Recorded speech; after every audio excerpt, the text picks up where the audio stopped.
Howdy, folks. Welcome to the Other Side Chronicles. I'm your host, Stephen Sherrick, and I live right here in the heart of the weird and wonderful little settlement known as Burien, Washington. But I was born and raised in the shadows of the Ozark Mountains of Missouri and Arkansas, where the hills hold secrets and the nights are filled with whispers.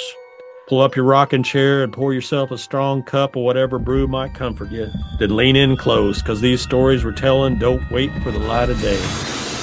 Welcome to the Other Side Chronicles. And so it begins, y'all.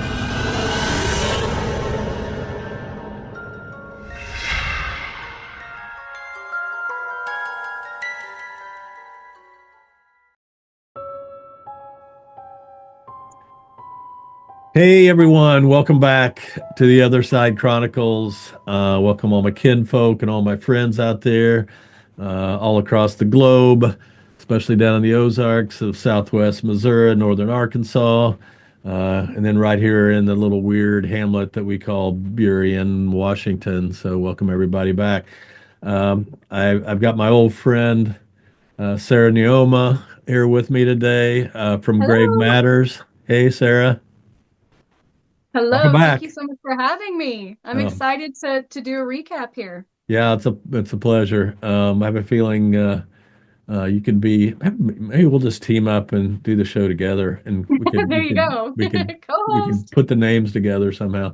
Um, and a couple shows ago, I introduced this story of we were talking about a little bit about the butterfly effect and chaos theory, that how it relates to me and how I'm here on this planet. And I did a kind of a short introduction of the story that happened on May 30th, 1915, where my family, my grandfather, and his wife Gertie and their children crossed Shoal Creek, and in a little hand, it's not when people in north in the Northwest think of ferries, they think of these huge. We have a ferry system here where these big boats haul cars, like hundreds of cars at a time, all over because people live on the islands and all the place. So we have when people think of ferries here, they think of these huge boats.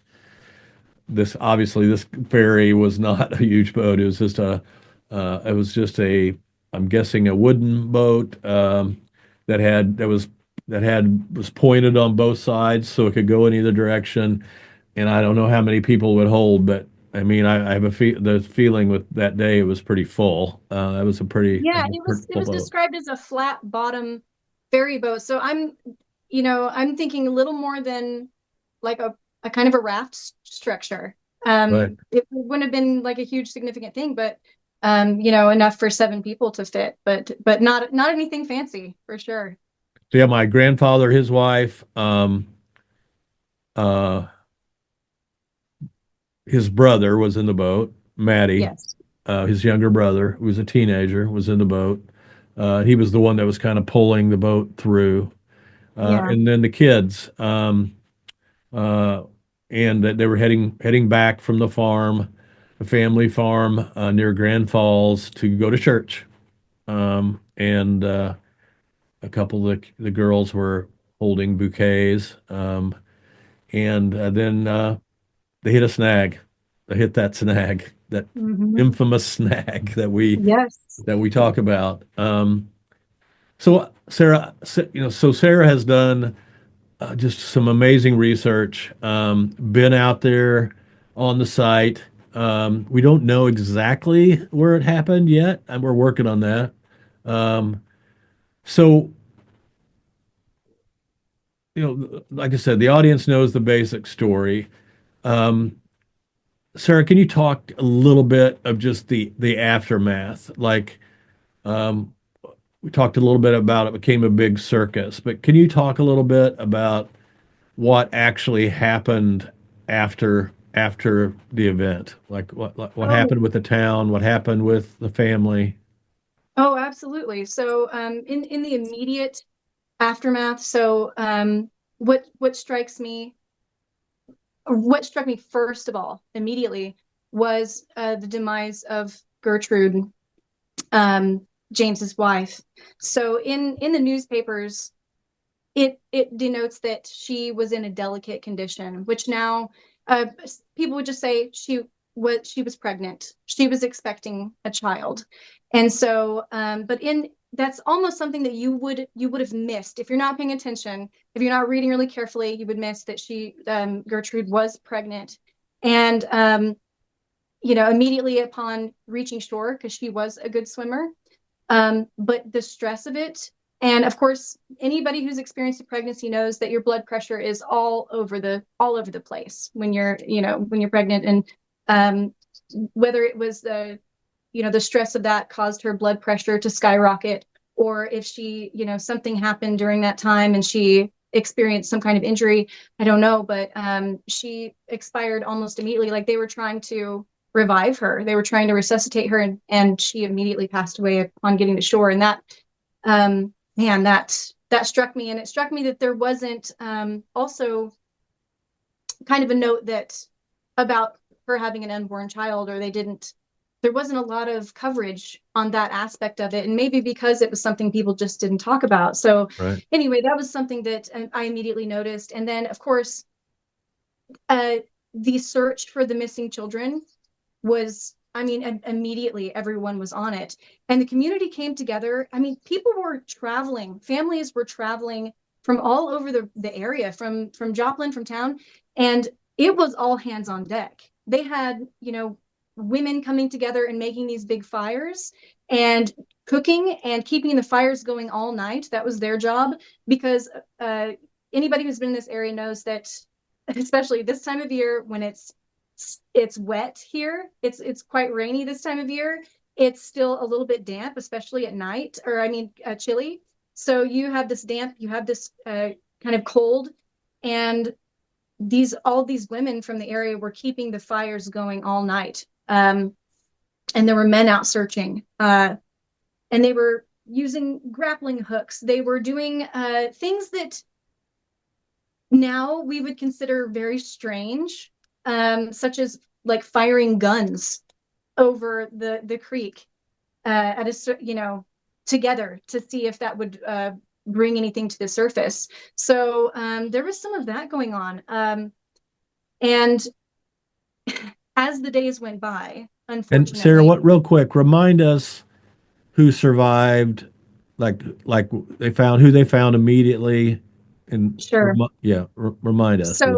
So James and Marguerite made it to shore. And it was noted that Marguerite could not swim. So she was struggling. They were both exhausted by the time that they reached the shore.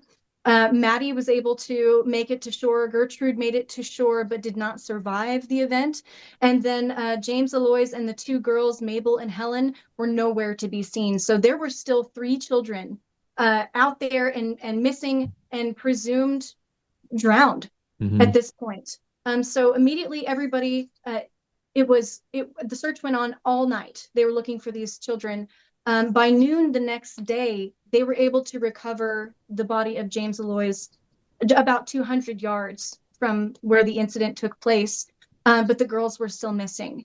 And as the days went on, it kind of turned into this almost, I don't want to say a Roman holiday, but in those times, even things like this, I think could be considered entertaining, unfortunately. So people were coming all over, and while there were a lot of people with good intentions trying to help, there was also some people that, like some of the kids, got involved in the area, and I think, were more of a hindrance than a help, unfortunately. So they had some other safety concerns with, kids from the area getting involved, and there were rewards being put out. So I'm sure that there were people who didn't have, the best intentions there. Thankfully, the people who did find the missing children, they were good enough not to claim that reward. I think that was very I touching. think it was like Um, $125. I think it yeah, was per it was, person. Yeah. yeah, I mean, there were so many aspects concerning the rescue of, like, there were rewards, there were people, you know, searching all over. There were, um, I think they said there were over 1,000 sandwiches eaten that, these ladies had prepared. So that in itself puts it into perspective, like 1,000 sandwiches, if you can picture that in front of Yeah. you. And they were all consumed just like that. And so that really kind of puts it in perspective how many people were involved in the recovery of these girls. And oh, and there was also, I did read an article in which they said that the mill and the dam work. So they all got involved because the water levels were so high. They'd had sort of a season like we're having now, actually, in Missouri, where it's just been consistently rainy.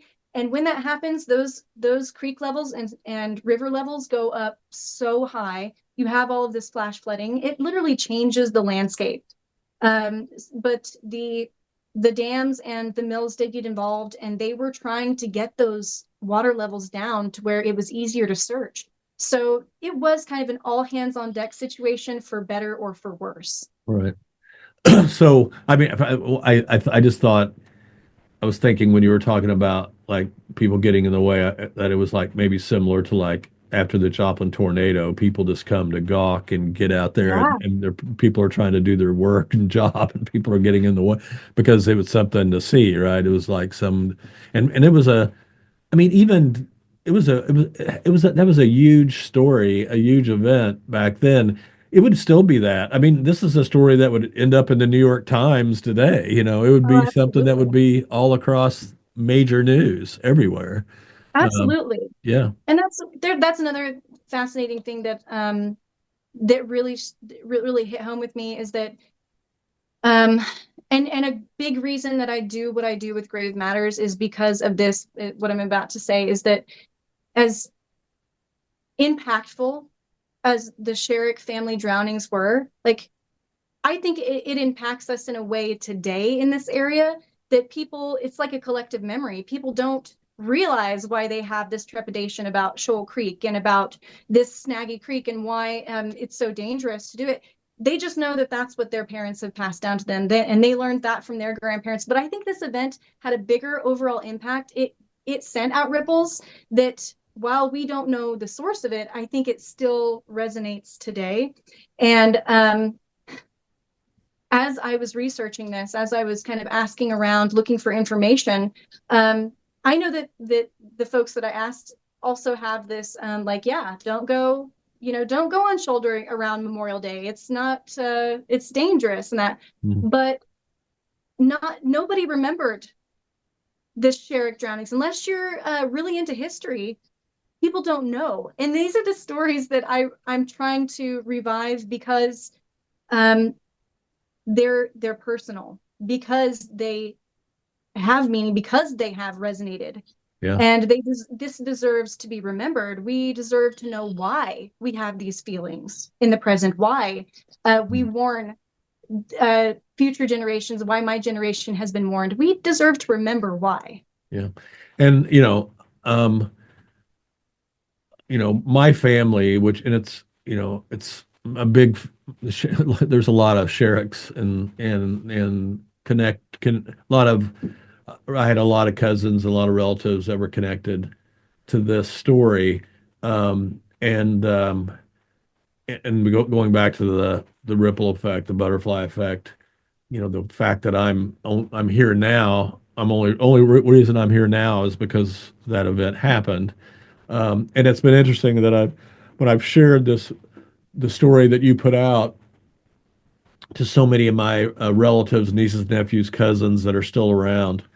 There's no aunts and uncles alive still that would have more of a direct involvement in the story. They're all gone.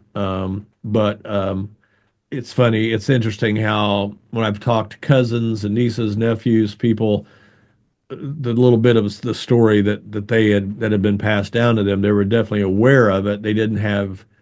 Uh, we all learned, myself included, a lot more than we thought we knew. And it's been such a. I know it's had a very positive effect, almost a sigh of relief a little bit from my Yeah. family.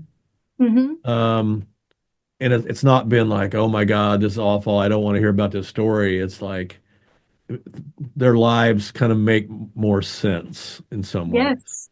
Yeah, no, I by think knowing it. that's the that's my passion for history right there. You just put your finger on it that it it makes so much more sense. It makes more sense to us collectively and personally when we know of these things and these stories are being told.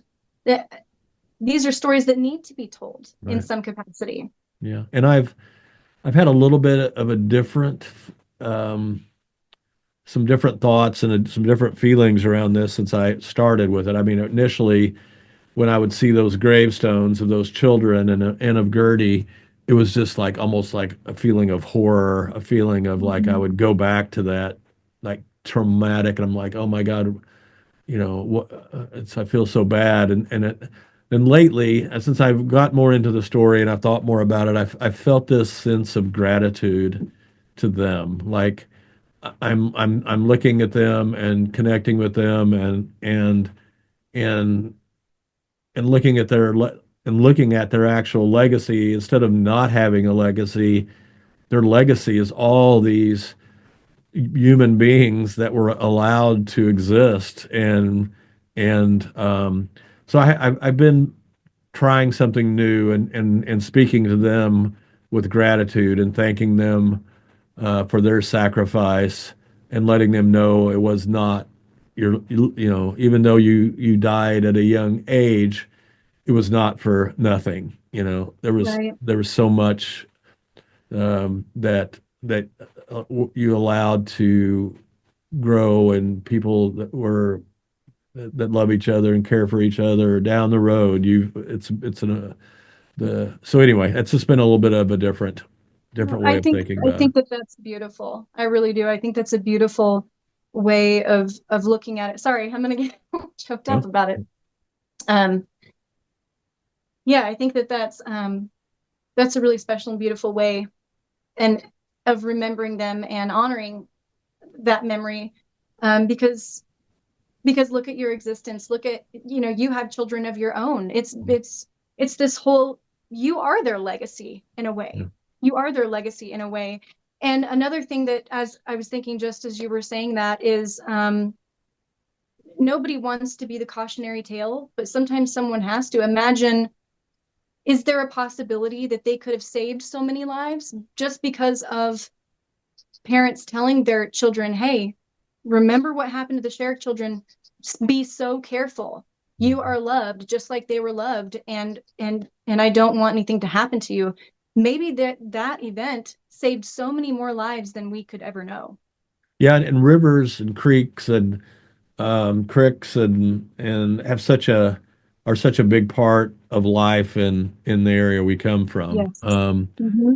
There's so many beautiful waterways. I mean, um, you've got the Buffalo in Arkansas and all the 11 Point and the Current and Shoal Creek and Elk River and all these places that as because of because of a lot of just because of the heat of a July and August day, that's where we go, Yeah. right? And Well, and to our ancestors, that was life. yeah, You right. can't be without it. That's one of the greatest resources of this whole part of the world. That's why people came here. Yeah. Hmm. And it was not only, and for my family, it was even a bigger part of the lifeblood because it turned the wheels that ran the mills, Yes. and it was their livelihood. And it was so it's just such an interesting way to, and it would be it'd be interesting to have that conversation with my grandfather, which never knew. He died the year I was born, 1959. I would love to be able to sit down with him and just talk a little bit about the water and the power of the river and how it affected him and it fed him and then also it took away his family, Yes. I thought of that as well. Yeah. Yeah. I mean, it was such a resource and such a cause of of sadness. Um, and I wish I could talk to my dad again. I wish I could talk to his sisters and brothers about what their memory of it was, and that. But anyway, that's why we're here to tell the story. So, um, There was uh, a cruel irony that really stood out to me as well in this story that I wanted to touch upon, and is that your grandfather James was so, like you said, it was such an integral part of his life. I mean, he was chief engineer of the mill. He interacted with Shoal literally daily, as his parents had, as all of his siblings had. I mean, this was like I said, it was a lifeblood for the area. And I wonder if I don't know, I found it cruelly ironic of what happened to his family, because he was on crews that actually were recovery crews for bodies before. He understood the danger of it completely, because he was part of that. He was part of that community. He had seen the worst that it could do. And I mean, it just, to me, it was so stark that no one has immunity over that. Or we don't have any power over it. As much knowledge as we can have, as much experience as he had, this still happened. And I don't know. That was very deep for me. That hit me hard. what throwing this on you, so if you can't answer it, that's okay. But if you had a chance to sit in front of him, what would you ask him? What would you say to him? Oh, that's a really great question. Mm, that's a really, really good question. I would ask him, possibly, did it change his relationship? Did that event change his relationship with the land? Yeah. Did it change how he saw Shoal Creek and how he viewed his job? How deep did that go for him? Because the land, for our ancestors, for our people who that's was their whole life, um, you have a relationship with the land. You have a relationship with nature, with the creek, with the river. And I know that he had to have. So how did that change his perspective? Yeah, I wonder, one thing that I've wondered about is because there was bridges back then that went over Shoal Creek down. You had to go a ways. Yeah. Um, I wonder. I always think about the next time he got into that boat, Yes. um, Mm-hmm. and or whether he did. like Right. like what happened Exactly. to that ferry? Mm-hmm. Did they not use it anymore and just drive a while to get to where they take another route, which took them a lot longer. They would park. Obviously, there was a place to park on the opposite side if they Yeah. had vehicles or whatever their vehicles might have been then, horses or buggies or cars. I don't know. Um, um, but yeah, I'm just curious. I'm curious, like, did they get back in that boat? Right. And what was that like Exactly. to get back in Mm-hmm. that boat? Um, yeah, and I'd be curious also to kind of maybe dig up a little bit more on Maddie and his brother. Yeah. And I know he went on to have kids. Um, I know a little bit about him, not much. Anyway, it's just yeah, I just like you said, what the effect that having so much, that river providing so much to my family and their livelihood and why they're there. It's why they're there is because of that Mm-hmm. river. Yeah. And then giveth and taketh away, I guess is the Yeah. you As know, they say. as they say. Yeah. All right, so being this is the Other Side Chronicles, I've heard rumors, whether it's related to this story or not. I think it is. but you can all the audience can make their own judgment. There you have a kind of a you have a ghost story to tell that's kind of related to this. I always have something weird. So tell us When tell us I'm the story.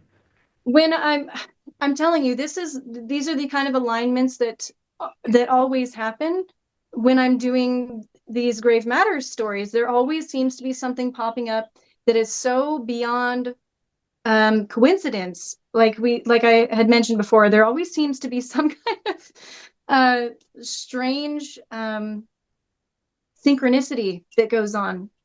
So I got really deep into researching this. I wanted to get as much information that was relevant, and I wanted to squeeze it all in. In fact, there was so much that I had a really hard time whittling down what aspects I wanted to include or what I could within, a certain time frame. And so your family's history is fascinating. It goes back a long way, and it's really relevant to the area around here. So something that I had a few projects going on at once, and this was at the forefront. So I was researching your family ancestry, and what stood out to me was there's such a rich German ancestry in your family. And in this part of Missouri, that's significant because this is an area where German immigrants many German immigrants called it home, and they really shaped the cultural landscape here. So yeah, you see a lot of German influence. They were integral in the Civil War, which is another subject in the area that I've been researching a lot, researching heavily for other purposes. So I was looking into that a lot, and it was something that really stood out. That I felt had ties in other ways and other things that I was reading and thinking about. So which may contribute to what I'm about to tell you, because I was so into this. I was really absorbing a ton of information on this.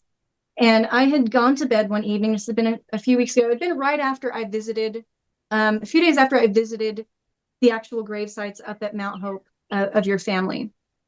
So I had been up there and getting some video footage, kind of talking to your family, as I tend to do when I'm doing these stories, to say, hey, I'm here to remember you. I'm here to tell your story. And if you have anything you can help me with, point me in the right direction. And I appreciate you. I always try to show gratitude.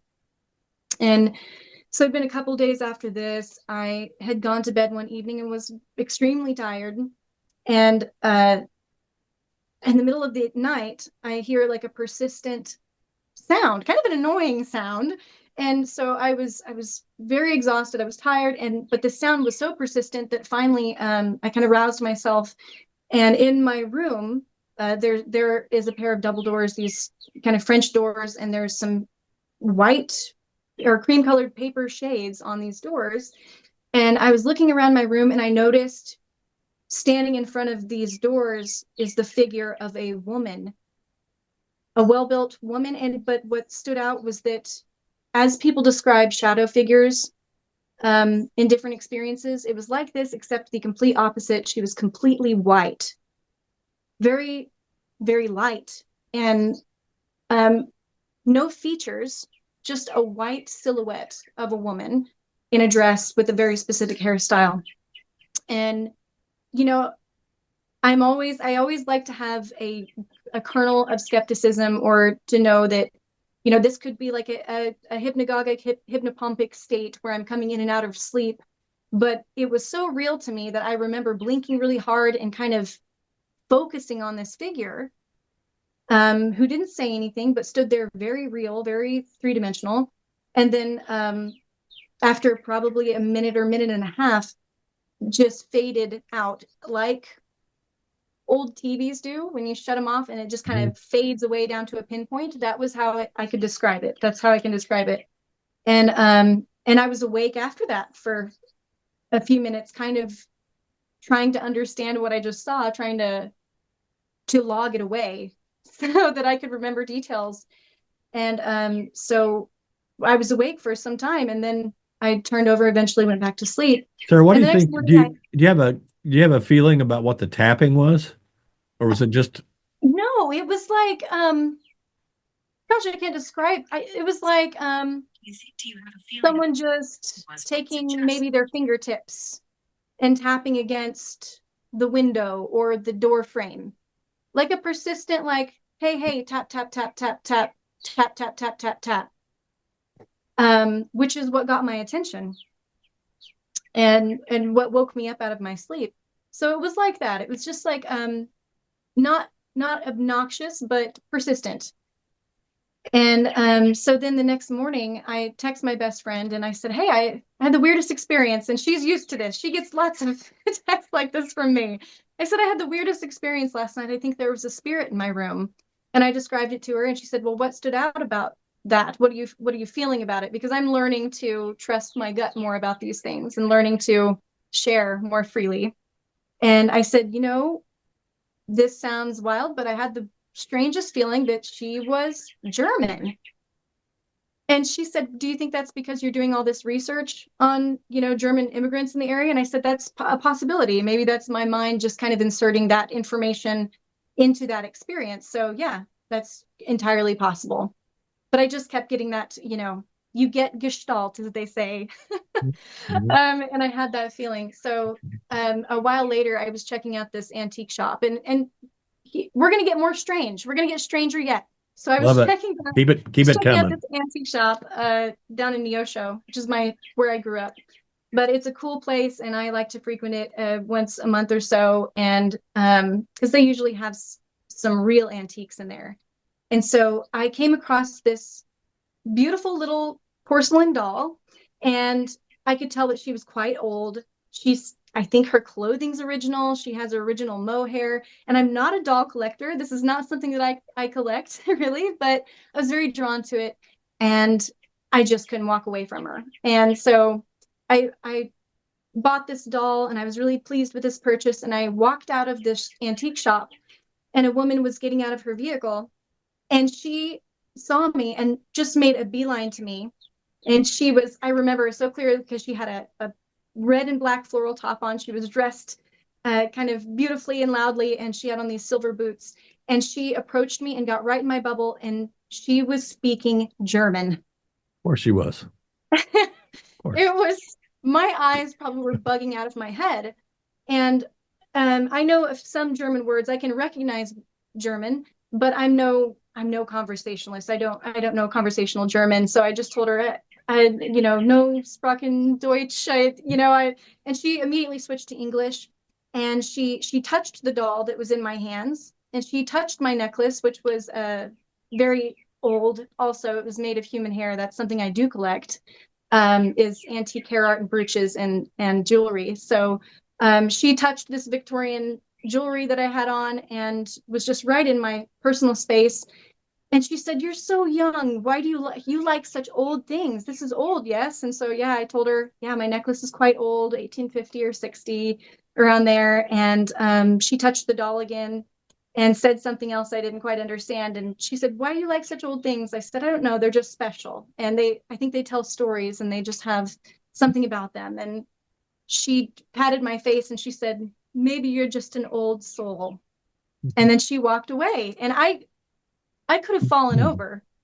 I could have just fallen over. I was dumbfounded. I got into my truck and just sat there for a while because it was so strange. Like I said, this is a synchronicity that I'm okay with a few coincidences, but this seems so far out of the realm of coincidence. And here's where I didn't mention it earlier, but here's what goes a little further. As I was fixing up this doll, I realized that it's a German doll. It's a German make that was popular in Yeah, about 1900. of course. So it was just Well, it was the strangest I don't kind of know. I series of events. maybe it's just me wishful thinking, but there's something that says maybe Gertie gave you a Yeah. little visit, you know? Yes, and perhaps something that she knew that I would pass on to you Yeah, that is significant to you. So, like I said, I'm starting to believe that there's far more to the things that we consider coincidence in life. right. Yeah. So, we're going to wrap this up again. And so a couple things before we head out. Can you, Sarah, can you tell people where to find where to find Grave Matters, and so they number one can see all the stuff you're up to, but also hear the story that we've been talking about, which was so beautifully done, and so I'm so Thank you. grateful that you are the one that did it. But tell them tell the folks where they can go find this story and find what else you got going on. Sure. First of all, I'm grateful to you for sharing your story with me and the story of your family. It was an honor to do it. So thank you for that. And thank you for trusting me with that. You can find me on Instagram right now. Grave Matters Mo is my handle on Instagram. You can find Grave Matters on Facebook right now on my page. So and I'm in the process of launching a YouTube channel as well. So I'll keep you guys updated via social media on that. So yeah, check out on my Facebook and my Instagram this time. And I'm looking forward to sharing longer format stories on YouTube as well. Cool. Anything you got going on right now you'd like to share? What are you working on? Anything exciting? So this has been such an achievement to talk about this story, Yeah. which I just released. So right now I'm just kind of I got so emotionally invested in it. I'll be honest with you. Um, I felt this sense of, like you said, with your family, almost a sense of relief as well, Mhm. that this was something that needed to be told. And now I'm just kind of like this last week, I've just kind of given it space, given myself some time to process. But I do have some more stories in the works, some Great. stuff that again correlates to the significant changes that happened because of the impact of the Civil War that this Yeah. had. So, Yeah. yeah, just kind of delving into some more things coming up that are going to be very rich and fascinating stories that kind of bleed down into the present, as I like to do. So we will stay tuned and be Absolutely. watching out for more good stuff from Grave Matters. Thank you again. I have a feeling that you'll be finding your way back onto the Other Side Chronicles at some point. I can Um, hardly wait. I know you and I are going to continue to go down rabbit holes. I have a feeling together. Um, I so love it. I am so ready for that. You know, yeah, that's my jam. and hopefully at some point I'll be. I would love to actually go out to the site with you, and Yes. maybe we could do a story out there together. There's a lot of things I'm being just so drawn to going back out there and walking around in the footsteps of my family. I think placing a monument would be something really special. I think so too. All right, Sarah. Thank you again. Thank you so much. Yep. It's been my pleasure. Yeah. And we'll see you all next time on the Other Side Chronicles.